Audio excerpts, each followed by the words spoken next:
Hey guys, it's Dad with Dad's Guide to Adulting. I hope you're doing well and you're having a great day. In this video, which is part of our Rules for Living section, we're going to be talking about the dangers of envy and of having too much ambition. We're going to talk about that in two contexts. The first is your professional life, and the second is your personal life. And in your professional life, let's start with that. Well, first off, it's good to be ambitious in your professional life, and I'm not suggesting that. It's good to want to excel, to do a good job, to achieve something, and to succeed. It's an important virtue to try to do well, and success is a valuable thing and worth having. Excellence is good. The only time that becomes a problem, however, is when you find yourself resenting other people's success.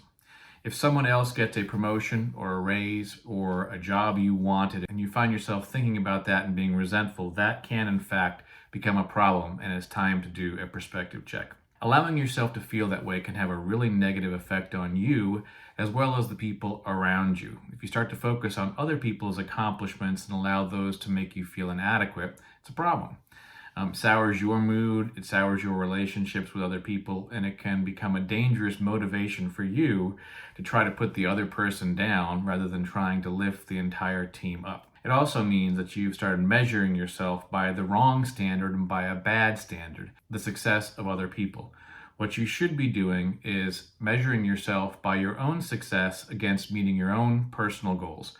While sometimes that's hard to do, it's something we can control if we try.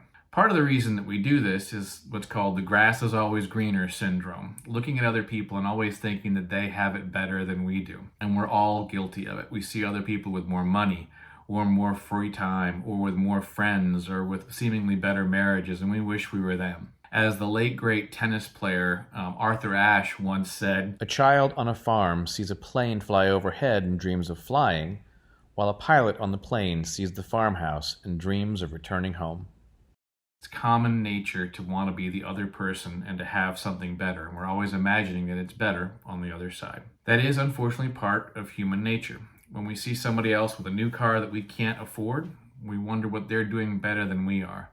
When we see someone else signing a client up that we wanted, we wonder what we did wrong. When we're in business and we see a meeting taking place within your company to which you weren't invited, the natural inclination is to worry about whether you're on the chopping block and about to get fired, and on and on. So what do you do about it? In my experience, there are three practical solutions to this problem. It takes practice and a conscious effort to apply these practices, but it may in fact help you overcome them, help you get rid of bad thoughts and negative motivations. First, focus on your own goals and don't compare yourself with others. Whether we're talking about your career path or your financial situation or your job security, focus on whether you are making progress on the goals you have set for yourself.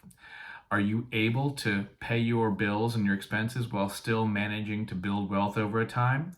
Well, if so, that's good enough. The fact that somebody else may be doing it more quickly than you should not be something you measure yourself by. In other words, measure yourself by your own success, not by other people's success. Second, remember that much of what you see or imagine about other people's success is oftentimes an illusion. There's a wonderful song by the band Styx, which is a band that we grew up with in the 70s and 80s called The Grand Illusion. And the whole message of the song is that oftentimes we see other people and think they're living fantastic, wonderful lives, and we end up feeling inadequate ourselves. And the message of the song is, rather than doing that, live your own life rather than trying to live somebody else's fantasy. I'm reminded, for example, of a number of people. I know one gentleman who, whenever I see him, he constantly brags about his successes in finance. He's an entrepreneur, built a successful business, sold it, made millions of dollars, and he's sure to be smiling and he'll tell you all about it. But I also know that he's been divorced a number of times and right now isn't with anybody, and he's probably very lonely. I'm also reminded of a couple of lawyers I worked with over the years who were wonderful people but busted their tails making money their whole lives, ended up getting sick and dying too young. They never got to enjoy the fruits of their labors, and while their resumes were fantastic, their obituaries were sad because they died too young. Having money is wonderful. It gives you the freedom to spend your time as you want. If you don't want to go to work when you have money, you don't need to. But it also doesn't buy you happiness.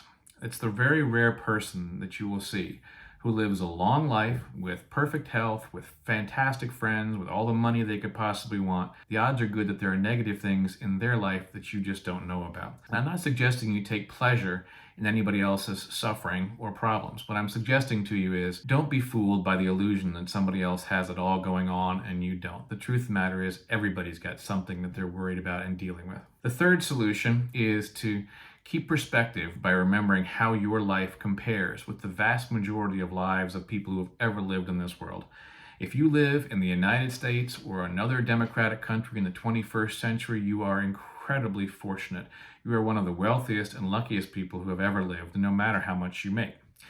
You can take for granted having all sorts of freedoms that people have been denied throughout history: freedom of speech, freedom of assembly, freedom of religion.